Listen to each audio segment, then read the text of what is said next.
পূর্ব বর্ধমান জেলার মন্তেশ্বর ব্লকে দেনুর পঞ্চায়েতের অন্তর্গত পাতুন গ্রামে বাড়ি গৌতম ঘোষ, বয়স ৪৪ বছর। আজ সকালে বাবার সাথে ধান গাছে বিষ ছড়াতে যায়।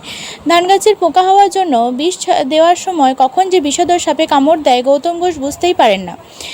কিন্তু কিছুক্ষণ পরেই সকাল 10টার সময় বাবাকে বলেন, তুমি বাড়ি যাও, আমি যাচ্ছি 10 মিনিট পর।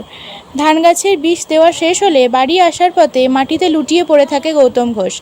বাড়ি থেকে গৌতম ঘোষের ছেলে বাবাকে খোঁজ করতে গিয়ে দেখে বাবা পড়ে আছে। রাস্তা 2-4 জনকে ডেকে আনে, তাড়াতাড়ি মন্তেশ্বর স্বাস্থ্যকেন্দ্রে নিয়ে আসে। কর্তব্যরত চিকিৎসক দেখেন এবং মৃত বলে ঘোষণা করেন। মন্তেশ্বর পুলিশ প্রশাসন ওই মৃত গৌতম ঘোষকে থানায় নিয়ে যায় পোস্টমর্টম করার জন্য। আজ পাতুন গ্রামে শিশু থেকে বয়স্ক পর্যন্ত সবাই শোকাহত এবং মর্মান্তিক ঘটনা। মন্তেশ্বর থেকে রিপোর্ট কল্যাণ মণ্ডল, মন্তেশ্বর টিভি নিউজ। আচ্ছা, গৌতম ঘোষ কিভাবে মারা গেল? কীভাবে মারা গেল বলতে তো এখন সেভাবে বোঝা যাচ্ছে না, কিন্তু যেটা বোঝা যাচ্ছে, অনুমান করা হচ্ছে সাপে কামড়ে মারা গেছে সম্ভবত মনে হচ্ছে। পোস্টমর্টম রিপোর্ট তো বলা যাবে না। এরা গৌতমকা আমাদের গ্রামেরই বাসিন্দা এবং আমাদের কাকার সমতুল্য।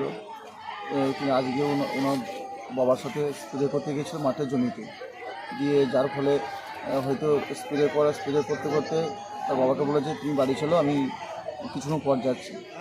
তারপরে কিছুক্ষণ সময় অনেক ঘন্টা কেটে যায়, কয়েক ঘন্টা কেটে যায়। তা বাড়ির লোক চিন্তা করে যে বাড়ি আসছে না কেন।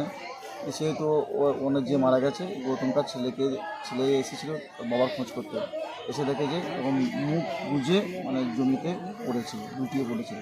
তখন রাস্তায় পথ চলতি কোনো লোককে দেখে তাকে নিয়ে উদ্ধার করে দেখে ওইখানেই তখন মারা গেছে। অনুমান করেছি যে ওনার বাড়ি ছিল কোথায়? পাতুন। ওনার নাম কি? ওনার গৌতম ঘোষ। আচ্ছা, হসপিটালে নিয়ে আসা হয়েছিল নাকি? হ্যাঁ, ওখান থেকে হসপিটালে নেওয়া হয়েছিল, হসপিটালে মৃত ঘোষণা করেছে। তারপর থেকে এই মনসুর থানায় নিয়ে এসেছে সিস্টেম অনুযায়ী, এবং মনসুর থানাতে মর্গে রাখা আছে। এরপর থেকে পোস্টমর্টম করার জন্য ব্যবস্থা করছে, কিন্তু যেহেতু আজ রবিবার অফিসিয়ালি বন্ধ, ওই জন্য কালকে ওদের পোস্টমর্টম করতে নিয়ে যাবে। আজকে আমাদের গ্রামের সমস্ত গ্রামবাসী যারা তার হিতাকাঙ্ক্ষী, তারা সকলে যারা খবর পেয়েছে, শুনেছে, এসেছে এবং তার মৃতদেহের কাছে এসেছে, তার পরিবারের কাছে এসে সমবেদনা জানাচ্ছে। আপনার নাম পরিচয়? আমার নাম হেমন্ত মল্লিক, আমার বাড়ি কথা।